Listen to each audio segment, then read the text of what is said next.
पूरे उत्तर प्रदेश में मौजूदा वक्त में इकलौता आईपीएस अधिकारी जिसने एनएसजी कमांडो की ट्रेनिंग ले रखी है। उत्तर प्रदेश का वो पुलिस अधिकारी जिसके काम से प्रधानमंत्री मोदी खुश होते हैं, बिना नाम लिए सार्वजनिक मंच से उसकी तारीफ की जाती है उसके काम की।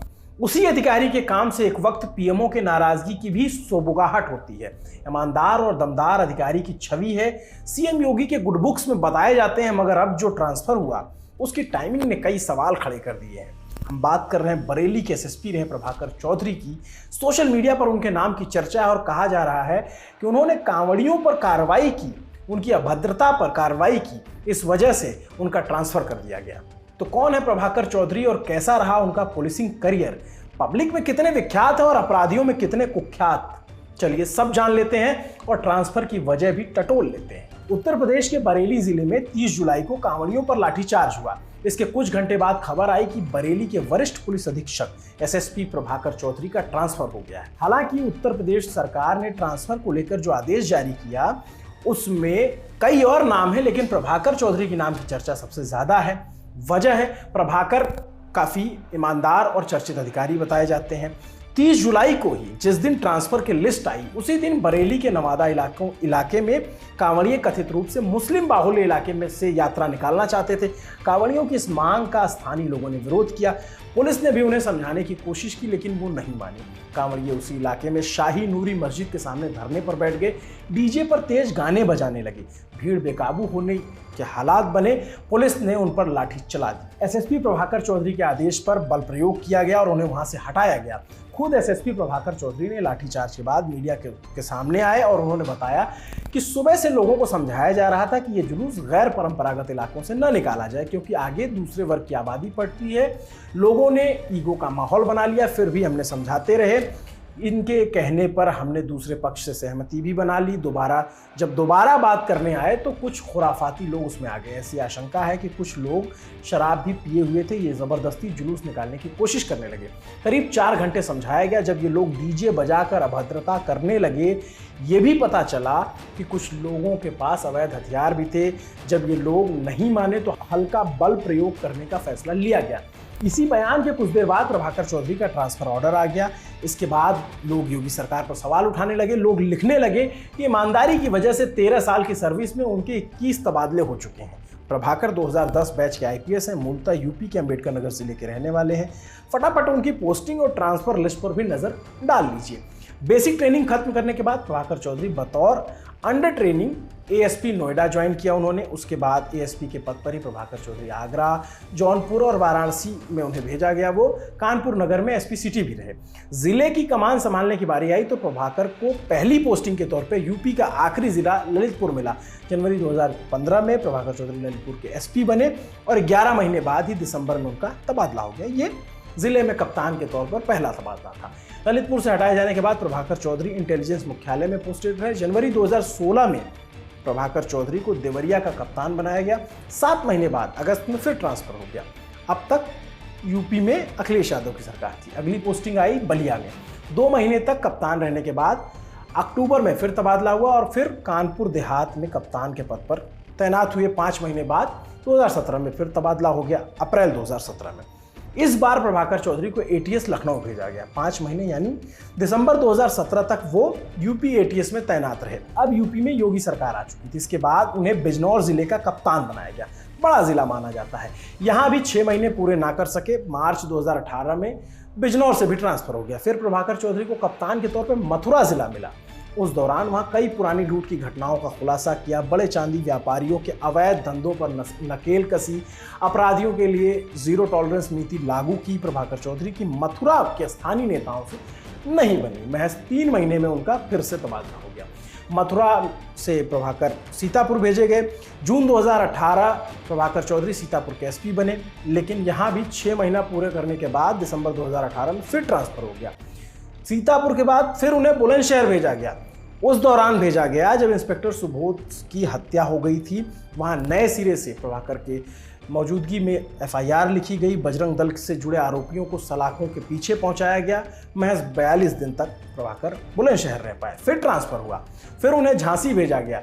जीआरपी के में बतौर एसपी तैनात हुए। उसी दौरान सोनभद्र में उम्भा कांड हो गया। जमीन कब्जे के पुराने विवाद में पुलिस और पब्लिक के बीच पथराव और फायरिंग हुई।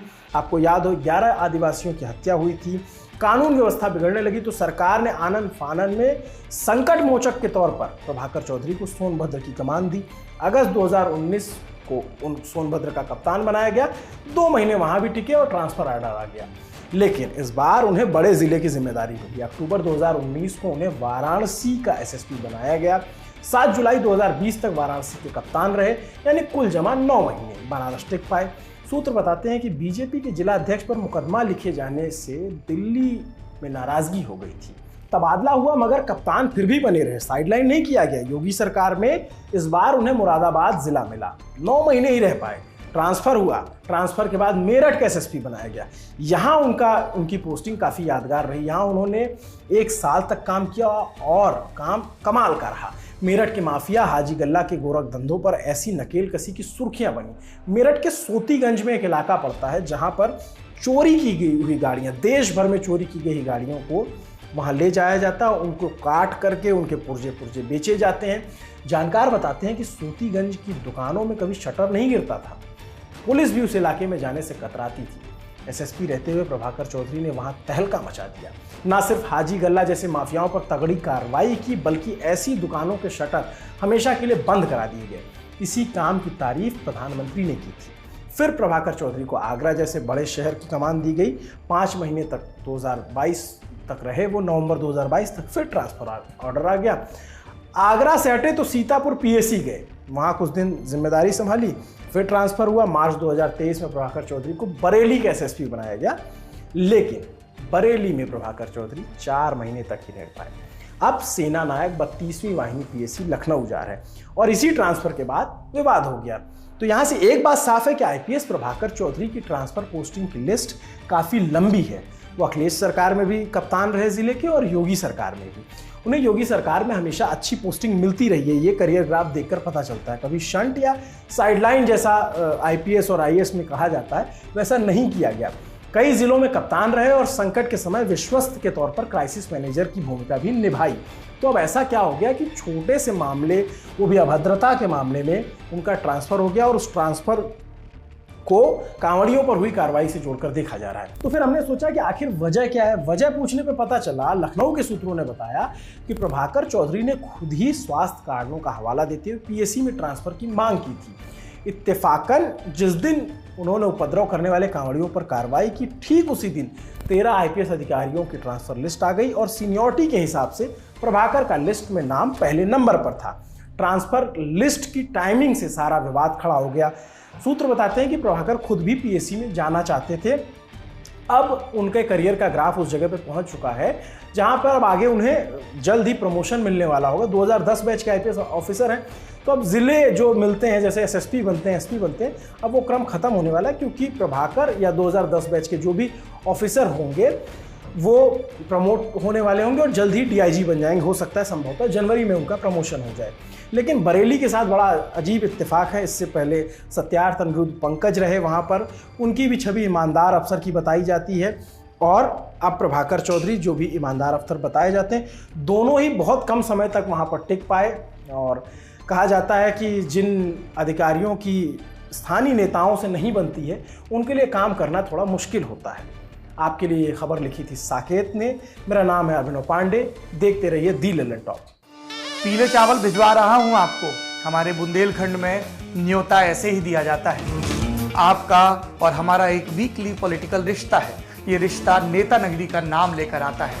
इसमें हम भरपूर चर्चा करते हैं, कुरेद कर पूछते हैं वो सारे सवाल जो सत्ता के गर्भगृह से जुड़े हैं, वो बातें जो आपको पता होनी चाहिए ताकि आप भी चौराहे के चाणक्य बन सकें।